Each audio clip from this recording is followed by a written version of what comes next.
Hello everyone, WP এসআইতে আসা একটি question নিয়ে আলোচনা করছি।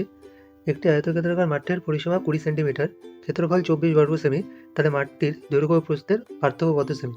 দেখো, আমরা জানি পরিসীমা ইকুয়ালস টু 2 ইন্টু দৈর্ঘ্য প্লাস প্রস্থ। তো এখানে পরিসীমা কত দেওয়া আছে 20 ডিভাইডেড বাই 2, এই 2কে নিচে নিয়ে আসলাম, ঠিক আছে, ইকুয়ালস টু দৈর্ঘ্য প্লাস প্রস্থ। তার মানে এখান থেকে দেখতে পাচ্ছি যে দৈর্ঘ্য প্রস্থের সমষ্টি ইকুয়ালস টু কত, 2/20, মানে 20/2 ইকুয়ালস টু 10, ঠিক আছে।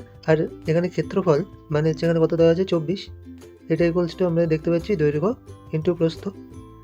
তার মানে দৈর্ঘ্য প্রস্থের সমষ্টি 10 আর হচ্ছে দৈর্ঘ্য প্রস্থের গুণফল হচ্ছে 24। তো আমরা এখান থেকে সহজেই বলতে পারি যে দৈর্ঘ্য 6 আর প্রস্থ 4, কারণ 6 আর 4-এর সমষ্টি করলে 10 আসে, আর 6 আর 4-এর গুণ করলে 24 পাওয়া যায়। তার মানে এখানে জিজ্ঞাসা করেছে যে মাঠটির দৈর্ঘ্য প্রস্থের পার্থক্য কত, তার মানে কত হবে 6 - 4 ইকুয়ালস টু 2 সেমি।